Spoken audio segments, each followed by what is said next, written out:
Well, John, this is the life, isn't it?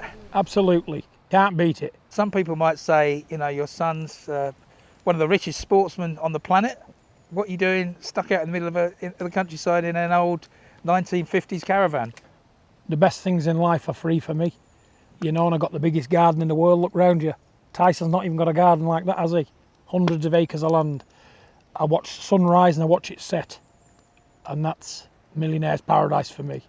You know, I can cook my food on my fire, drink my tea at my kettle, like generations of people has done before me. And I'm going to keep doing it. Nothing in this world interests me of that side of it. Materialistic things don't interest me at all, as you can see.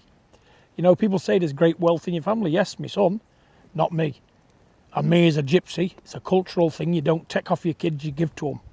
And that's what I stand by. You know, I'm not a rich man, but I'm rich in other things. My son's who he is, #1 on the planet. His name will be spoke about in folk galore for hundreds of years. That's payment on its own for me. What did you make of the fight? I mean, for the neutral, as they say, it was one of the most exciting fights of all time. As the father of one of the participants, it must have been more than a little nervy for you. To be honest with you, you know, it wasn't a boxing match, was it? You know, because Tyson was very badly injured going into that fight. He had to have chromosome injections in both elbows. Both elbows was numb. He's since had an operation, a 6-hour all day in the hospital having it sorted out his elbows because I think he had some bone spurs we had to get removed. Common thing in sportsmen, especially boxers. And yeah, he was handicapped from the beginning. But the boxing side of it, you know, he went out the window because I knew he was going to be like that from now on. When I seen him, the look in his eye, he just wanted to destroy, seek and destroy, and that's what he did. You know, and believe me, exciting for the paying public. Probably one of the most exciting heavyweight fights you'll see. But boxing-wise, he didn't do nothing. They trained. They couldn't have trained for that, could they? No. Well, I mean, his training camp was disrupted anyway. Of course, you know, baby Athena. You know, all the problems. Thank God that you know she came through that. I mean, it was a far from ideal preparation. To be honest with you, I think he only had about what 3.5 weeks to train for it. He was in when I was in All Day Hospital in Liverpool with him. He was at his low point. He couldn't be any lower. But to go from there 4 weeks later and do what he did, he's moving mountains, this man. And was he fit? No, not at all. And I wasn't going to say anything different. I was saying, yeah, you've had a good camp, son, you've done this, you've done that. I was trying to be positive, but in my mind I knew the truth, that he was only 50% of what he should be, because he had too many problems. He had the COVID in July when it was first meant to take place. Then he got the problems with his daughter. You can't get your head straight from that within weeks, and that's what he did. And to perform like he did. You know, and I could see it was ring rust, 20 months out of the ring, and he thought, yep, okay, to hell with the boxing. It's not going to work. I'm ring rusty. Let's have it. Let's have a war. And he stood toe-to-toe with him. And it was a thrilling affair. But it shortens careers, doesn't it? And with Tyson being an exemplary boxer like he is, it hurts me to see him get as much stick as that. And the right hand he took, it was a rookie move, wasn't it? He walked straight onto it. The old Tyson would not have done that. And at that rate, looking at that fight, Tyson don't need a trainer, does he? Well, because he's doing his own thing when he goes in there anyway. Because they couldn't have trained for that, because that was a slugfest, wasn't it? Yeah, I think you're right, because it struck me like I think it was the press conference or the weigh-in. I've never seen him so angry as that. I mean, he normally plays the mind games, has a bit of a crack, but he had to apologise for his swearing afterwards. He was really fired up. Wound up, and to be honest with you, he knew, because he said to me afterwards, he said, you knew what I knew.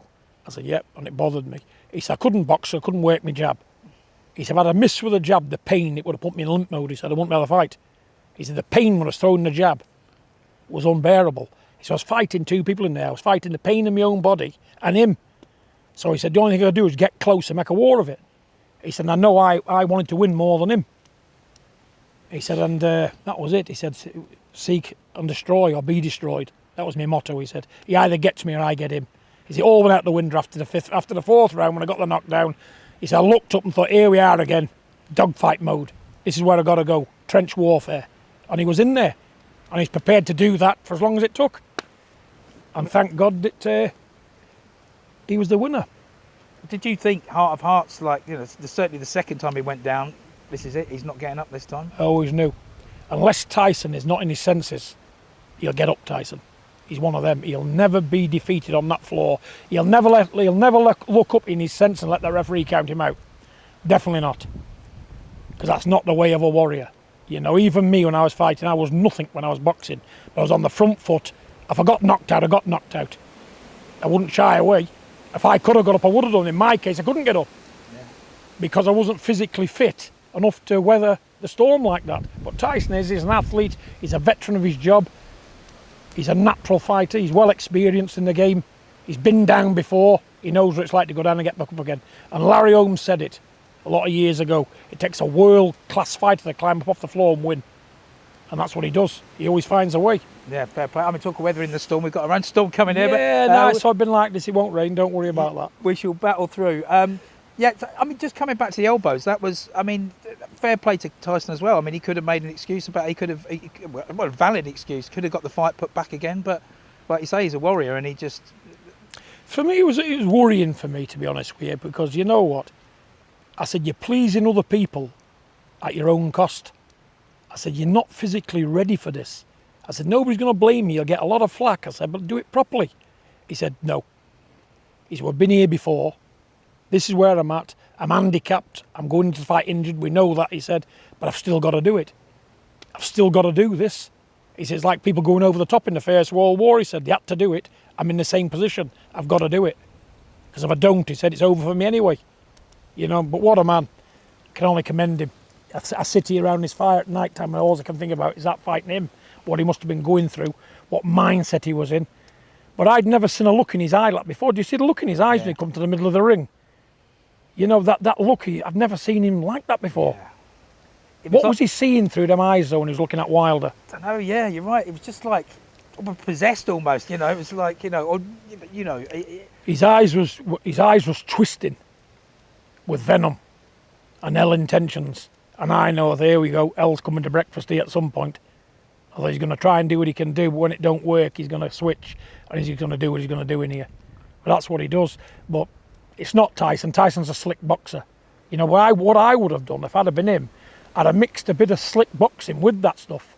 But he wasn't physically fit enough to do that. He hadn't had time to do it. And it's easy to stand there toe to toe and move around boxing when you're not in proper condition, you know. But he sparred too many rounds for my liking. 10s and 12 rounds, should know better than that. You don't need that amount of sparring. It's like having two 12-round fights in 1 week.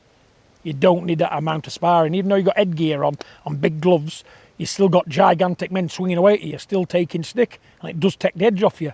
But I thought he should have knew that. I thought Sugar Hill should have knew that, but they didn't. You know, and that's what it is, you know. But they've got away with it, haven't they? It worked for Tyson, but it's not how they've got away with it. Tyson's that damn good. And he's got this burning desire never to be defeated by another man. If you never had that, where would you go with it? Yeah. Where would you go with it? Well, I saw it again at the end of the fight that Tyson was, you know, leaning over the ropes, saying a prayer with Shane next to him. Again, never seen him as emotional as that. It was almost like kind of the biggest win of his career. I'm not saying it was the most important one, but it was like, it was so hard fought. I'll tell you why he was emotional and all the family was emotional. Because they knew, like I knew, what he'd gone through on the build-up to it. He's done the impossible, you know, and even Tyson disbelieves himself. How have I done this? How have I pulled it off? You know, divine intervention, that's what Tyson thinks in his own mind, because he knows one man on his own is not powerful to do what he does. You know, I know he does it physically, but to be honest with you, it's out of this world what he does. Because a lot of people with these problems wouldn't even think about that. 3 weeks later, when his daughter was dead, she flatlined for 3 minutes, it was over. He was shattered. I took him before the problem on a run in Liverpool. His lungs on fire. He said, I've just done that. It was 3 miles. It says, nearly killed me that. That was 3 weeks before that. You know, and I'm thinking to myself, as a dad, what do you do here? You know, but I'm the father. We know that. But he will do as he's going to do anyway, regardless of what I say. And they all have that way mindset. Even Tommy, he'll do what he's going to do anyway. You know, and like the rest of the boys, all I can do is give me opinion. But if I'd have had my way, it would have never took place. But if he wants to carry on boxing, he's got to fight different than that. Yeah. Well, he's going to have a short career. I suppose as well, as you say, he was kind of forced into that. Forced into it. Yeah. Forced into it. His back was against the wall. He said, what do I do? Look bad. He said, a lot of people depending on me. Me fans. I said, those real fans, do they care about you? If they cared about you, they wouldn't want you to do this. But he said, He wears his heart on his sleeve, Tyson. And he gets that thing in his head where, you know what's going to be is going to be. I can only do the best I can, I'm going to do it anyway. That's why I was trying to be positive all the time, saying he's had a good camp, he's been sensible, he's done this, that and the other. I'm trying to give him drive as a father. But if I'd have been negative right the way down the pipe and said, don't do it, son, you're not ready, son, you've got a million problems, you're not right, this and that's wrong, it's all wrong, I'd have put him down, and he's going to do it anyway. Yeah. And when you know a man's going to war, even though you know it's not right in your own head, you're going to try and give him some courage and confidence, aren't you? Yeah, of course. And as a father, I think I'm good at that. But he knew what I was thinking. You know, it's nerve-wracking for me because you just don't know the outcome of things like that when you're not proper fit. And that punch would have shot an ox down, wouldn't it? Yeah. His full body quivered like a jelly on a plate. No, I did say that any other fighter in the world, I think that's Wilder. It's all over in for. I think that's the hardest he's been hit in his full career. It was even harder than when he got knocked down in the first fight. Because them punches there, what he took in that third fight, they stay with you. They stay with you, them. And it was in the Haley on the fight, 4th round. And now Dilly got to round 11 and he stoked his fire up, but then he was ready for a 20-rounder, wasn't he? Yeah. He was going nowhere, Tyson. And I think Wilder, to his credit, I mean, he gave it all in those first 5-6 rounds, and then he was gassed after that, wasn't he? I think he did. But he was fair play to me. He said he wanted to go out on his shield, and that's what he did. He went out on his shield this time. He'll have an headache for quite a while, I think, don't you? Yeah. But who was it now? Steve Cunningham a few years ago. Yeah, remember that. He done a 60. They used to do 2-minute interviews, didn't he, in the back of the Boxing News and that. And they asked him a question. What was your hardest fight you've ever had? He said, without a doubt, Tyson Fury. He said, why? He said, it was like fighting 2 people in there. The strength of the man, the will to win. Yeah. You know, he's been down, he keeps getting back up. Unless he's counted out and he can't get up at all and he's out of his senses, this man's going to get to his feet every time, isn't he? But there's only so long you can keep doing that. And I know the fight game inside out. You can't keep going to the well like that. Because all of a sudden you fight one day and a jab will knock you over. Your punch resistance goes through sheer punishment. You know, but he has a good hard-earned rest now. And what he wants to do is up to him. I said, retire, you've done enough.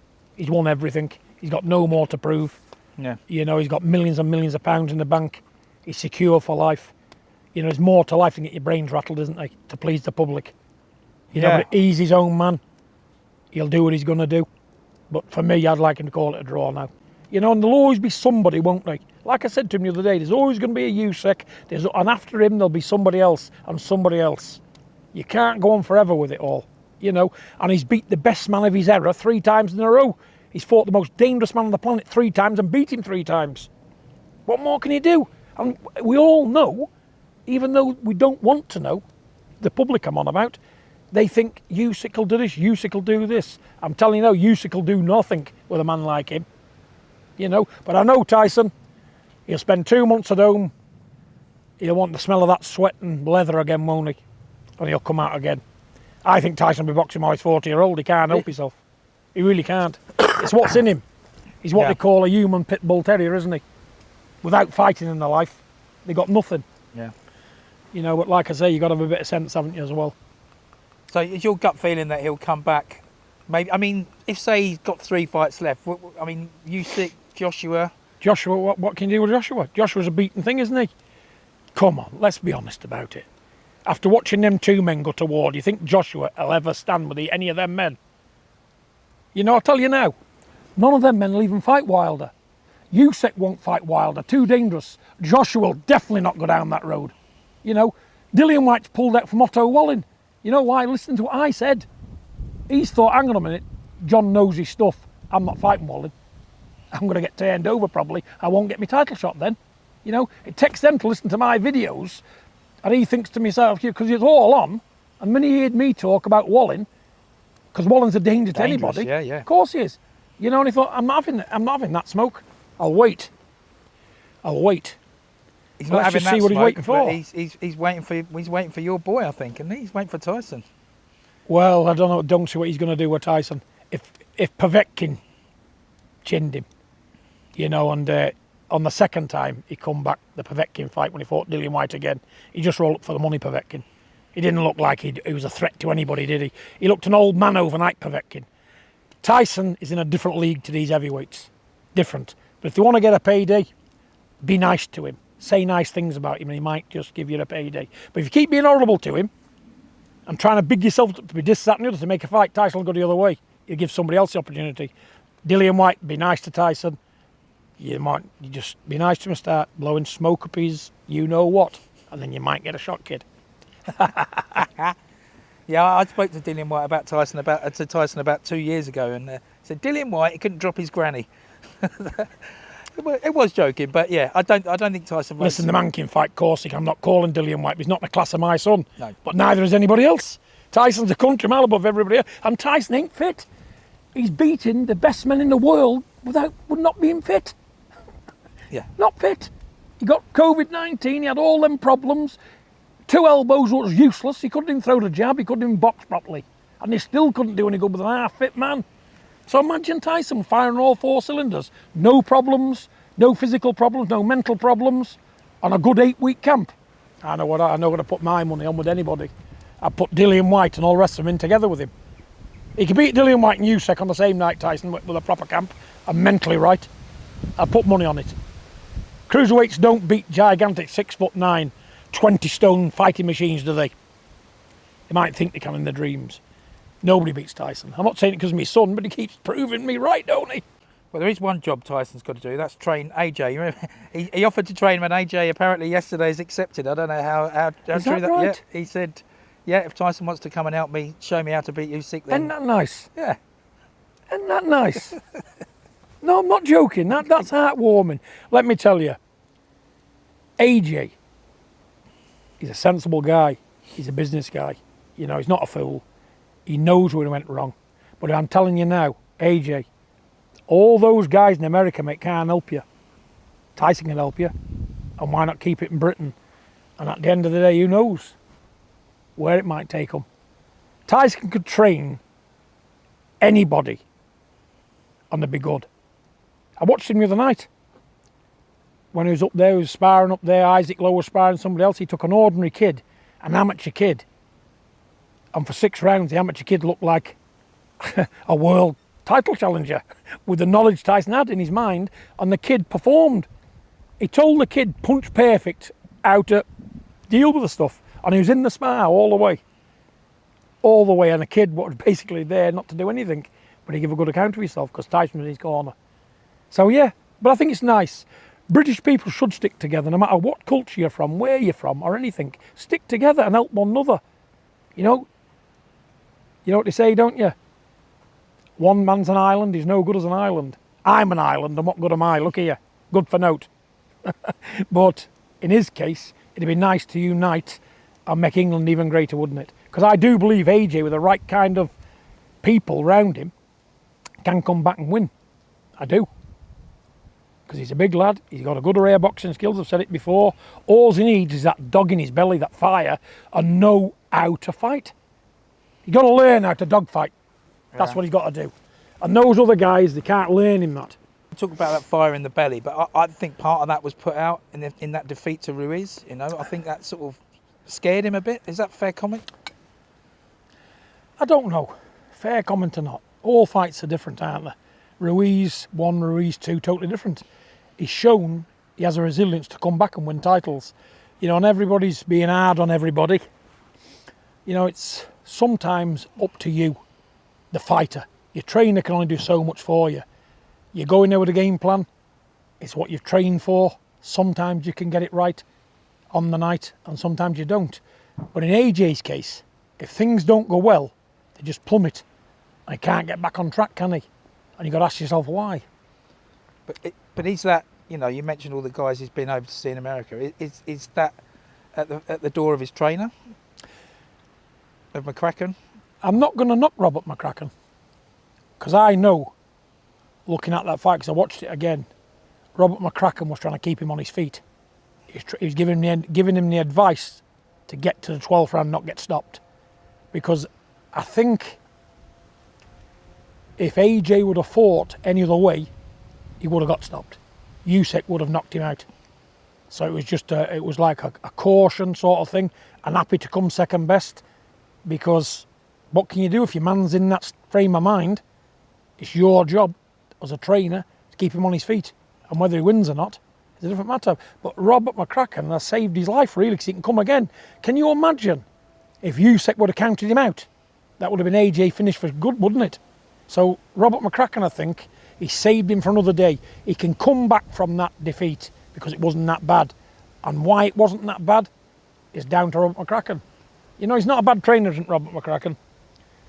But like I say, does he teach dogfighting when he needs to? That's just it. I mean, do you think it's more in the head then with AJ? As in, he's got the tools. Yeah, it's mental, 1,000,000%. You know, because with a strong mind, you can do anything. I was always told there's no such thing as can't. And when you think about it hard enough, there's not many things you can't do if you set your mind to it. And with a man that big, he can punch, he's got the right physique, you know, he's got everything to be a good, great fighter. But all he needs to do is get the knowledge of what's missing. And that knowledge is learn how to go in trench warfare with your mind intact, with that belief in yourself, right, I'm going to die here today, it's you or me. And without that mentality, you'll always spew it. You look for the back door every time without that mentality. And for my money, you know, he's not looking for the back door. He didn't look, he could have took the back door with Klitschko in the 5th round, he didn't. You know, yes, he got beat up by Ruiz, but he didn't take the back door, did he? He got stopped, he was out on his feet, that was it, he couldn't fight anymore. He didn't hit the canvas and stay down, did he? You know what I'm saying? He got up. So he's got something to work with, hasn't he? You know, and when you look at it in depth, he's got a lot you can work with. But you know, I'd have kept McCracken, me, because he's been with him all this time. You got to show him loyalty. He's done the best he could for him. And obviously Robert McCracken had his best interest at heart, didn't he? All he needs to do is get somebody there what can teach him different stuff and then combine it together, work together with it. Do what Robert does, do what this other so-called new guy can do. If they're out there. I don't think they're out there. And, you know, maybe take Tyson up on his offer and Listen, Tyson can make him a different fighter. Yeah, but still not good enough to beat him. Still you not never know. Listen, hey, listen. Go back to the westerns, you know. Great gunfighters used to teach kids. The kids come up and beat the gunfighter, didn't they? You know, listen, things happen. Boxing's a bizarre sport. You know, but I'd like to see him do well. You know, if he wants to take Tyson up on it, good on him. I just wanted to ask about Tommy, because I believe he's gone out to the States, so this fight is on. Yeah, it's on. But you know, until two men's in the ring facing each other, there's a lot of water to cover yet with that one. He's out there training, you know, but like I say, I'm not happy with the way these other people's performed. But Tommy knows he's up against a stacked deck, but he should still beat Jake Paul at a canter. And if he can't, there's no way in the boxing world for him. It's make or break for both men. But it'll hit Tommy harder because Tommy's supposed to be a professional boxer. You know, and like I say, Tommy will train hard. He'll do what he's got to do. But has Tommy got the skill to beat him? Yes. Has he got the power to knock him out? Yes. All it is with Tommy, he's young. Can he handle a big occasion on the night? You know, but I'm sure he's thought about it many times before. He's got the king of the ring in his corner. Tyson's going to be in his corner that night. I think Tyson's flying out in a few weeks to help him out. You know, because whatever desire he's missing, Tyson will put there. I'm sure of that. But am I confident he can beat Jake Paul? Of course I am. The only thing that can beat Tommy on that night is Tommy. His mindset. You know, but I'm happy with them other Jake Paul, no. You see what they are, aren't you? They're being awkward. You know, the contract's been bizarre anyway. If I was going to go through what they put in this contract, well, we'd be here all day. You know what I've said? Yes to everything. Yes, yes, yes, yes. Do what you've got to do. Because I know Jake Paul can't beat Tommy, no matter what he does. Tyson will sort his head out. So I'm looking for a Tommy win in explosive fashion. End of Jake Paul. And then we'll move on to the brother, Logan. You know, but we won't count our chickens before they hatch. But yeah, boxing's a funny game. Again, anything can happen. But like I say, only one man beating Tommy, that's Tommy, not Jake Paul.